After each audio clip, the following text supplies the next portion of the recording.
Ok, bueno, grabando noche del 17 de octubre de 2025 para visualizar en el futuro noche de ajedrez, una partida nada más, de leer este hermoso libro sobre la paz perpetua de Immanuel Kant y de comer cereal. ¿Ok? Comencemos con esta partida contra un bot de 1300 de Elo. A ver cómo nos va.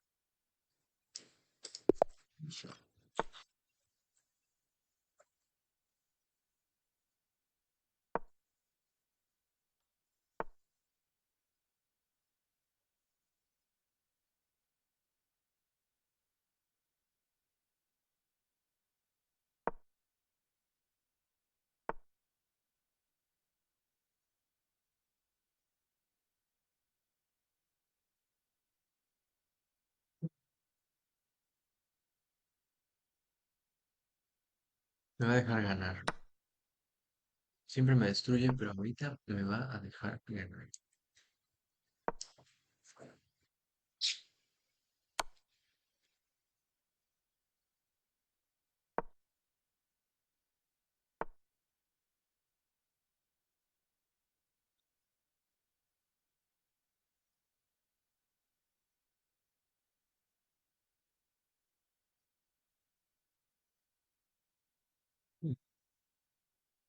Bueno, a ver, vamos a jugar en serio. Está atacando a mi reina. Su caballo está defendiendo. No tengo desarrollado nada. Me conviene desarrollarme, creo. Puedo mover a mi peón para atacar a su caballo.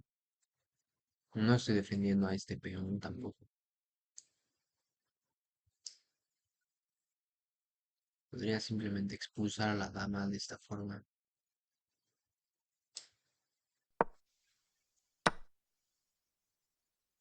Estupidez. Ya. Estupidez. Horrible estupidez.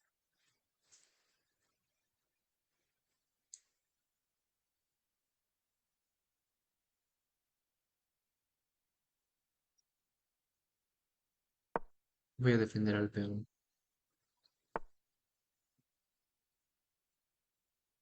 Voy a atacar a su caballo.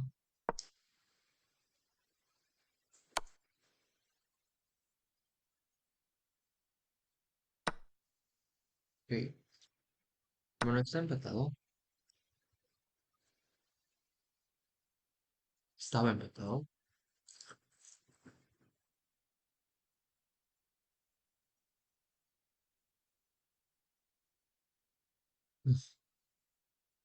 Espantoso. Fue espantoso. Espantoso.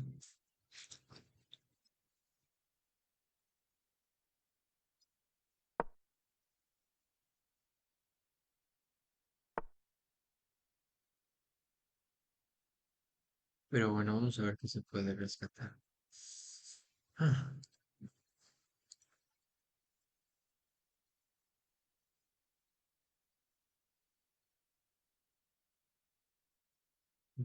si capturo, me captura con su torre. Porque no. Bueno, nada, en realidad voy a mover a mi rey. Tampoco tiene sentido dejarlo aquí. Ah,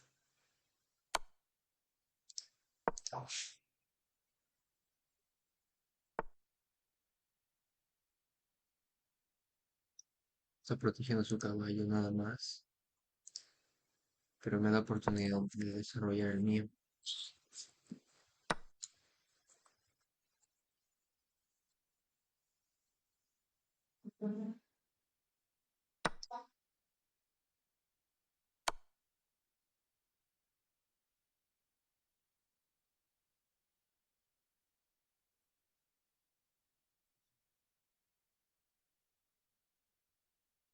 ¿Sí? Pues,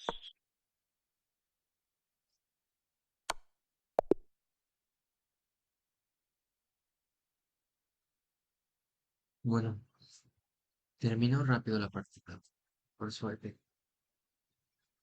No pasa nada.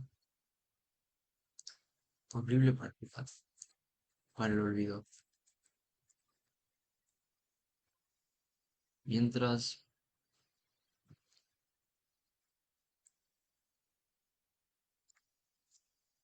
breve introducción, muy breve introducción, espantosa introducción sobre Kant. Mm, bueno, hay una broma que hago mucho con un amigo sobre Kant y a veces lo confundo con Kierkegaard, pero Kant me parece que, un poco para no desinformar, pero me parece que Kant nunca se casó porque era muy estricta y disciplinada su forma de estudiar. Estaba tan metido en la filosofía de este tipo que ni siquiera, ni siquiera le importó la convivencia social. Pasaba horas encerrado en su gabinete, donde pasó su larga vida de casi 80 años. Como ahorita que pasamos literal. Si checas cuántas horas o días tienes en cualquier videojuego, si te gustan los videojuegos, verás que tienes 20 días. Entonces imagínense este tipo o más. ¿Cuántas, cuántos días, cuántos meses estuvo en su escritorio escribiendo, pensando? Este psicópata. Pues filósofo prusiano, ¿qué nos dice Internet? Filósofo prusiano de la Ilustración. Nació el 22 de abril de 1724. Falleció el 12 de febrero de 1804.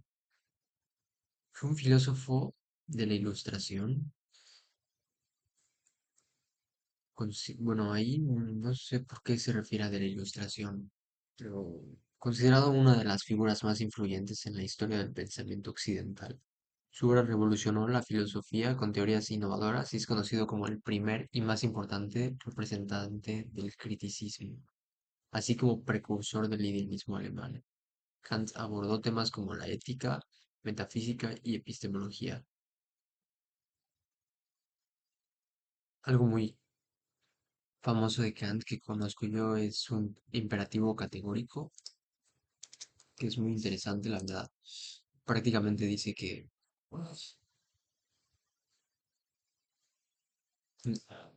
actuemos como si nuestro actuar se pudiera convertir en una ley universal. Y bueno, creo que ahora, justo en estos tiempos de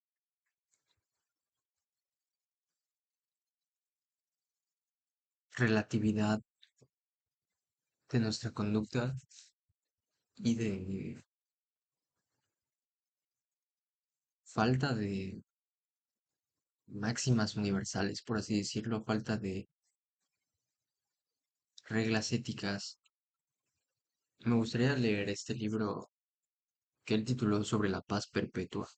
Es una pregunta que yo me he hecho muchas ocasiones sobre si tiene sentido creer que en algún momento dejarán de existir las guerras en el mundo, o es una pregunta o una idea demasiado idealista como para realmente intentar llevar a cabo.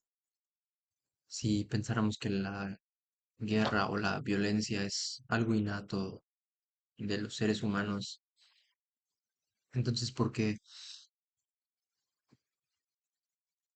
preocuparnos tanto por acabar todas las guerras? Sé que no quiero sonar mal, que se me malinterprete. Obviamente nadie desea una guerra y mucho menos cerca de uno, pero pensar que la humanidad va a llegar a un punto donde va a haber una paz perpetua, como dice Kant,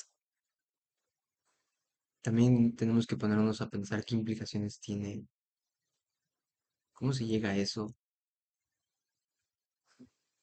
vale la pena sacrificarlo todo para llegar a algo así. Estamos en ese proceso que es la paz, que sería vivir en un mundo sin paz. No sé, muchas preguntas que me parecen muy pertinentes.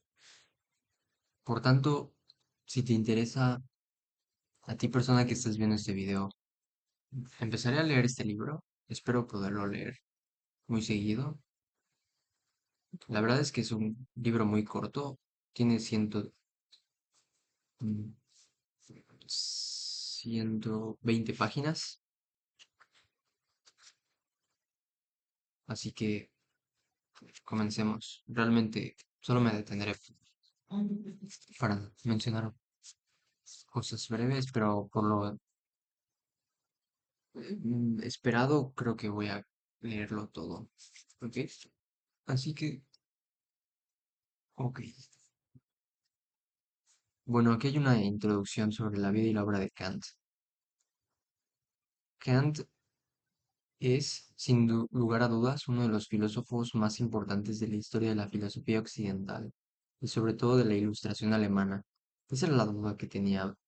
Decía Ilustración, pero pensé en la Ilustración francesa. Entonces, aquí se especifica que sí es importante para la Ilustración, pero alemana. Fue él quien diera el paso más decidido hacia la filosofía moderna a través de su filosofía crítica. Síntesis dialéctica entre el empirismo y el racionalismo anteriores. Es decir, aquí está hablando de Hume versus Descartes, si se quiere.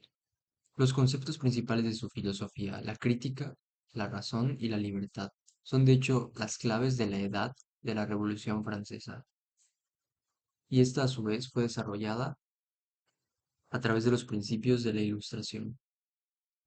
El texto que se ha de introducir aquí es producto de esta revolución, pero también es un paso firme más allá de esta, hacia un mundo global donde reine la paz perpetua. Constituye así, pues, la respuesta práctica a su filosofía crítica y un desafío a la realidad internacional en ciernes. Immanuel Kant nació y murió en Königsberg. ¿Cuántas personas nacen y mueren donde nacieron? Igual, bastante interesante. Ciudad unificada, el año de su nacimiento.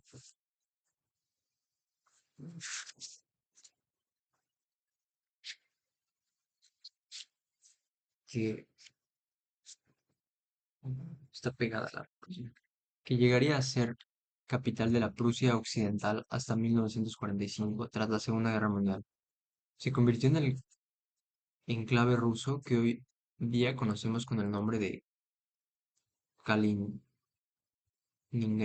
El reflejo que este ensayo es de su época histórica nos obliga a mencionar, aunque muy brevemente, algunos datos de la biografía del autor. Kant deja los estudios a los 22 años de edad, en el momento de la muerte de su padre y ante el rechazo de su mentor, el profesor Knudsen, de aceptar su trabajo de fin de carrera como disertación. Salió de Königsberg y pasó los siguientes 8 años de su vida instruyendo a los hijos de tres familias que vivían a las afueras de esta ciudad. Si bien está en el imaginario colectivo que Kant fue un pensador solitario, severo con sus horarios y serio con sus compromisos, fue la suya una vida llena de eventos sociales, ¿ok? Y los vínculos para estos los creó precisamente en su vida como instructor. En el año 1754 volvió, finalmente, a Königsberg, donde se quedaría hasta su muerte. En 1755 escribió una de sus primeras obras más importantes.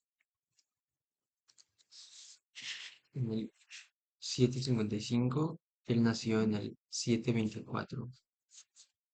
6. A sus 26 años,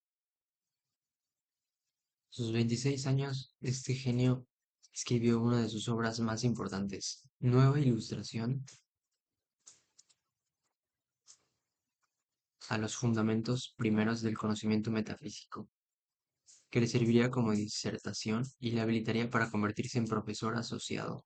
Desde 1758 hasta 762, la ciudad estuvo ocupada por los rusos. En estos años Kant hizo sus primeros intentos de obtención de la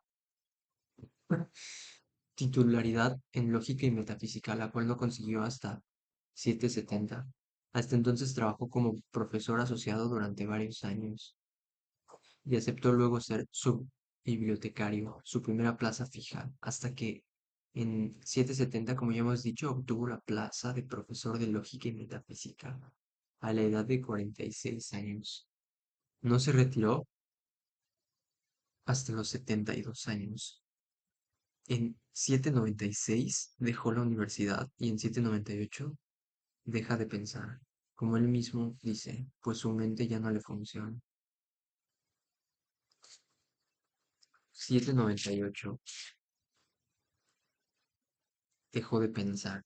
Él falleció en 1804. O sea, 6 años de su vida, ¿qué hizo? ¿Qué fueron de esos 6 años de su vida? Fue Königsberg en el siglo XVIII, escenario de muchas de las guerras llevadas a cabo entre 740 y 763 por el rey Federico II y finalmente ocupadas por los rusos en el 758. Durante las guerras napoleónicas, 803 a 1815, se convirtió en lugar de refugio y de retirada de las tropas prusianas, tras las caídas frente al ejército francés. Está hablando de Königsberg, ¿ok? Francia finalmente ocupó la ciudad en 1807, aunque para este año Kant ya estaba muerto. Se puede suponer que el texto se estaba adelantando tanto a las guerras contra Francia como a la ocupación de su ciudad, y también al desarrollo de la Francia posterior a la Revolución, la era del terror y finalmente la dictadura de Napoleón. Se adelantaba y posiblemente trataba de prevenirlas, pero esto con relativo éxito, habría que añadir. Previo al texto que introducimos, Kant ya había publicado las tres obras principales de su filosofía crítica. En el 781 publicaría su Crítica de la razón pura, en el 88 su Crítica de la razón práctica y en el 90 su Crítica al juicio. En los últimos años de su vida es cuando desarrolla mayormente su filosofía política, de la que surge uno de los ensayos más importantes, en el que refleja los fundamentos de su filosofía crítica en la política, sobre la paz perpetua. Un esbozo filosófico, publicado por primera vez en 795. 2 años más tarde publicaría Metafísica de las Costumbres, texto donde sistematiza su filosofía del derecho y su filosofía moral. Relacionado con ambos textos estaría también un artículo previo, publicado en la Berlingske Monatsschrift en el año 784, titulado Idea de una historia universal desde una perspectiva cosmopolita. Pero Kant desarrolla su concepción de la guerra y la paz en varios de sus textos en esos años, como por ejemplo, ese sonido es Edu, que está jugando ahí, creo que Fortnite.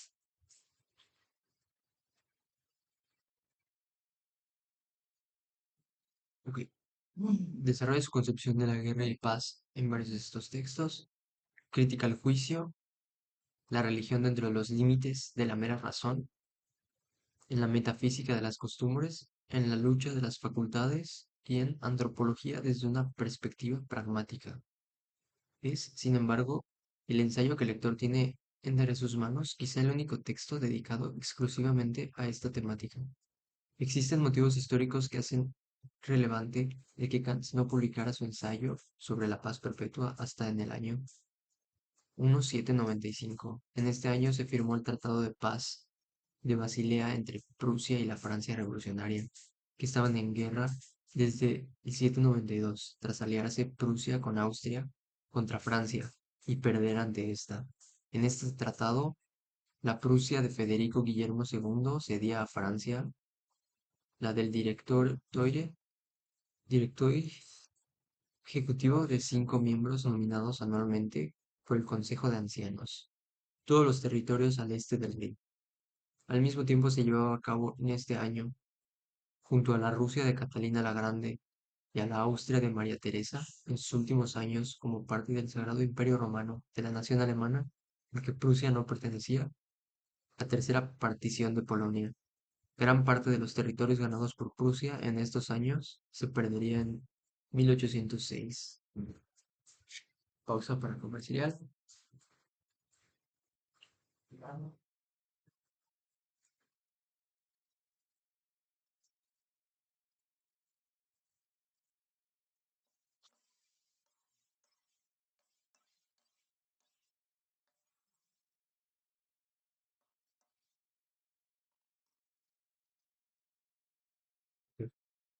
Estos tratados reflejan muchos de los principios que Kant hubiera de criticar en la primera parte de su obra.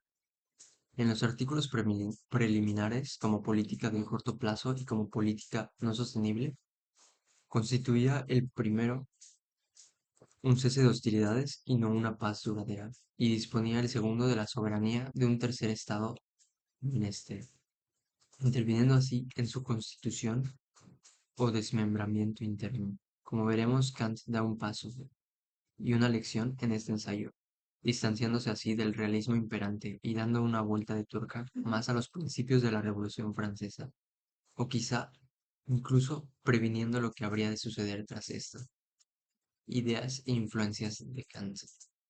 Él utiliza en su ensayo conceptos como una larga tradición en el pensamiento occidental, el Estado de Derecho, la Constitución republicana, el Jus Gentium, la ley cosmopolita y por último la paz perpetua.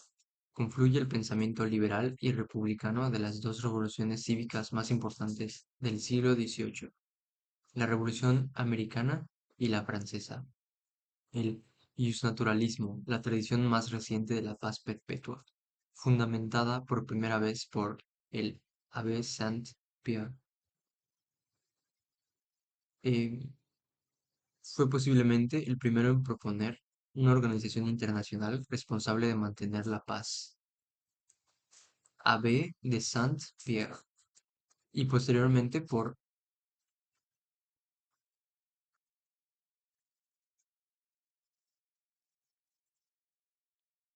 Rousseau, y el cosmopolitanismo que según Nussbaum procedía de los estoicos. Fue el estoicismo, entre paréntesis, el que primero desarrolló filosóficamente la idea del ciudadano del mundo. En concreto fueron Cicerón, Séneca y Marco Aurelio. Kant lucha contra la visión de la naturaleza antiteológica de Lucrecio, quien no cree en la providencia divina, aliándose con la religión providencial estoica. Sin embargo, para Kant, la providencia es un postulado práctico y la mayor diferencia de Kant con los estoicos es que estos creen que la ayuda mutua y la concordancia entre humanos es innata a ellos y que deshacerse del enfado hará desaparecer los elementos destructivos de la guerra y acabará con los conflictos en el mundo. Kant es, junto con Rousseau y Spinoza, un optimista, pero cree que el mal humano es innato. Nussbaum escribe Kant y el cosmopolitanismo. Y para no quedarnos con la duda, vamos a investigar qué fue el naturalismo, la tradición más reciente de la paz perpetua. Una lectura rápida.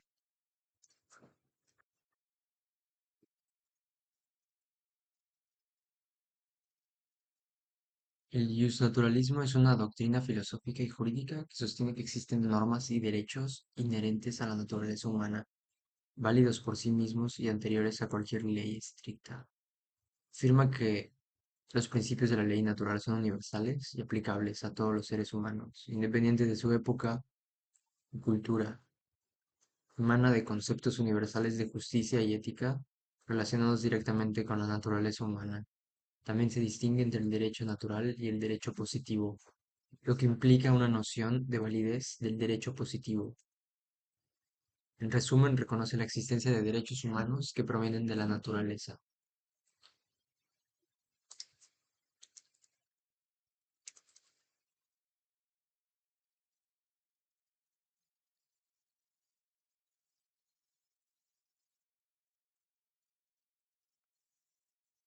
ejemplos.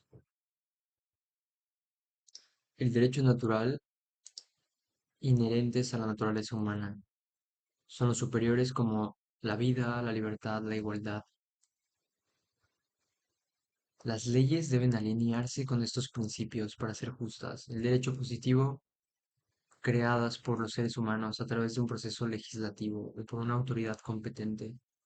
Estas leyes son de carácter contingente y pueden variar según el contexto histórico, social y político.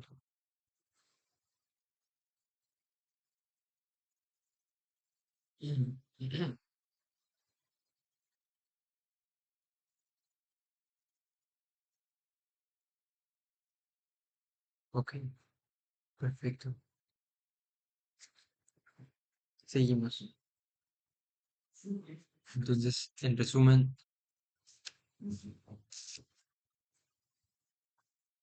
o recapitulando,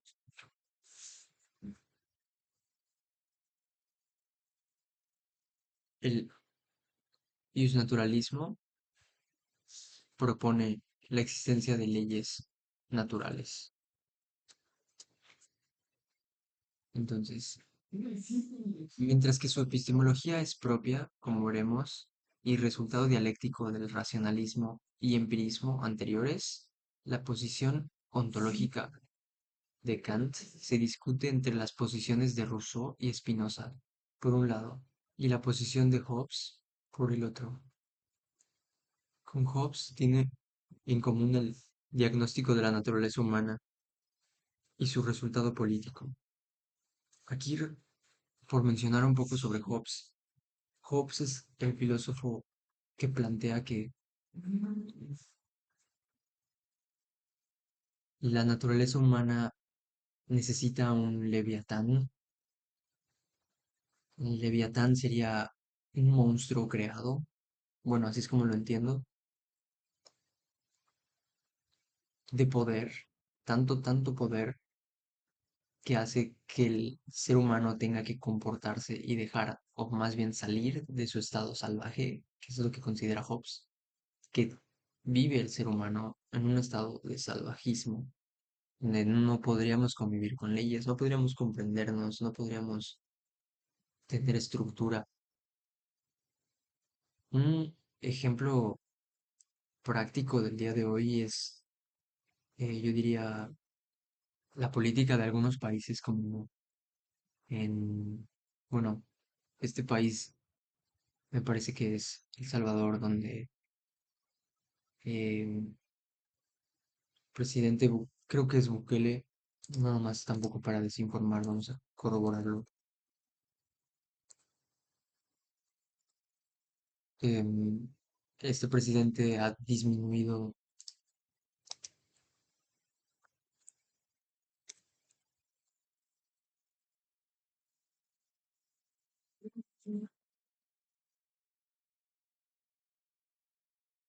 la tasa de homicidios. Según datos, bueno, según datos lo ha disminuido tanto, ¿no? Y esto porque ha, ha creado cárceles enormes, ha, ha sido muy duro. Y por un lado la gente se queja porque es duro con prácticamente todos, pero da resultados, ¿no? Que sería esta especie de Leviatán de Hobbes, porque queda justificada su violencia si se quiere ver así, porque permite dar estructura. ¿Es una especie de paz perpetua? No lo sabemos. No lo sé, pero veremos qué opina Kant. El estado de naturaleza humana es originario para ambos pensadores y la maldad es inherente al ser humano. Esto es lo que piensa Kant. Sin embargo, difieren en la solución propuesta. Aquí viene. Mientras que Hobbes cree que solo una balanza de poder equilibraría la situación internacional, Kant piensa que el equilibrio de poder puede ser temporalmente pacífico, pero no significa la paz verdadera. Ok.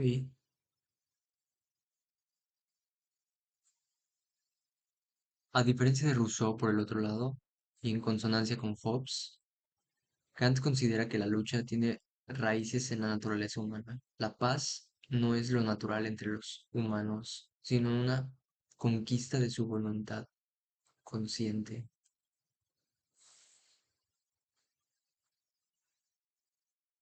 Volveré a repetir, la paz no es lo natural entre los humanos, sino una conquista de su voluntad consciente. Así pues, Kant se vio principalmente influido en su pensamiento político por Hobbes, Rousseau y también por Grotius. Grotius nació en 1583, como para que tengamos una dimensión. 1583, pero buscó siempre la lectura crítica de los mismos. La importancia de Kant como teórico político práctico es discutida por algunos pensadores como Gottfried Hoff, quien piensa que su filosofía del derecho y del Estado no desempeñan un papel tan importante. Ojo, estas hojas se pegan muchísimo,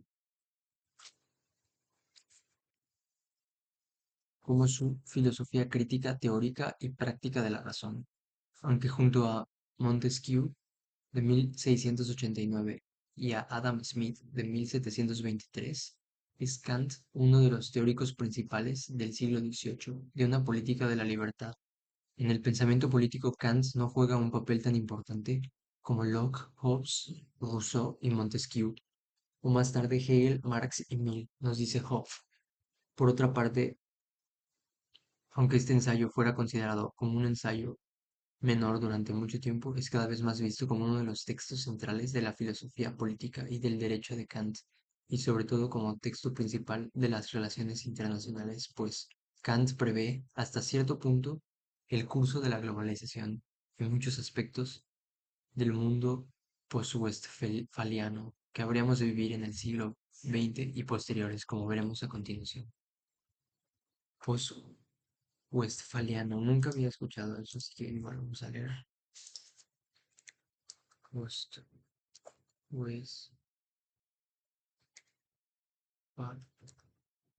Yeah.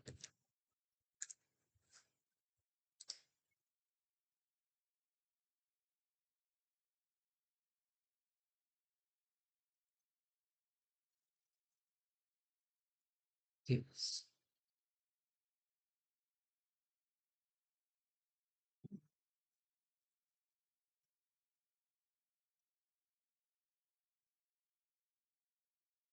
Bueno,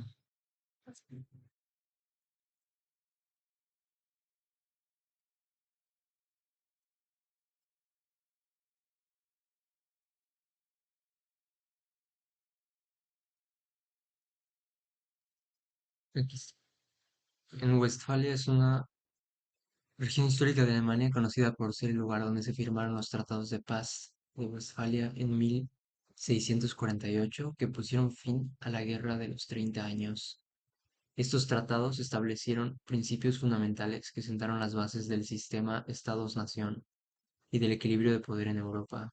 La paz de Westfalia no solo puso fin a un conflicto devastador, sino que también formalizó la soberanía de cada estado y promovió la libertad religiosa, marcando un hito en la historia de las relaciones internacionales. Entonces aquí, pues nos dice que vivimos en un mundo pues faliano. Ok. Antes de seguir, pondré pausa y terminaremos la introducción, que todavía no empieza en realidad el texto como tal de Kant. Sí, es una introducción bastante larga, en realidad.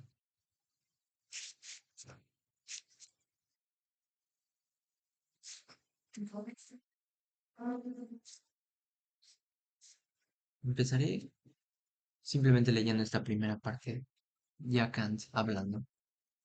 Un esbozo filosófico, así lo llamó.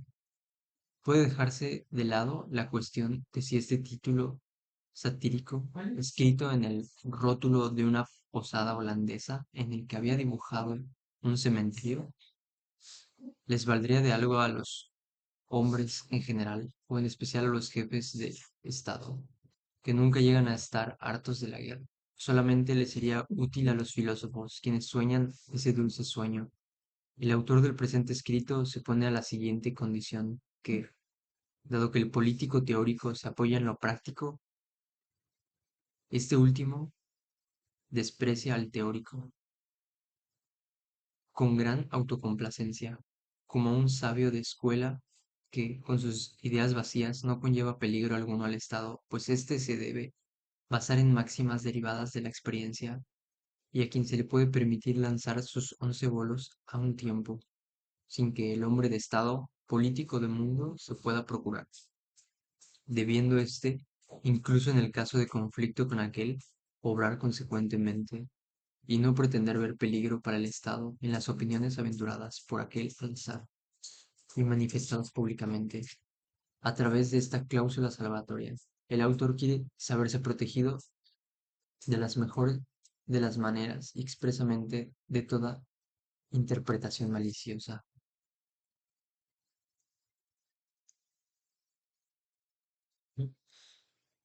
Bueno, me sucede que tengo que leer varias veces en unas partes porque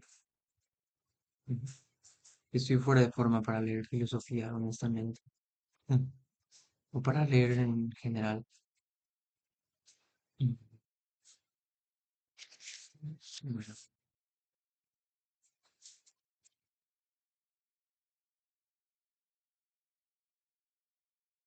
entonces, pausa aquí. Siguiente lectura será terminar la introducción y comenzar con la primera parte del libro de Kant, para que no se haga tampoco tan largo el video que ya va a llegar a 40 minutos. Así que, pues, nos vemos.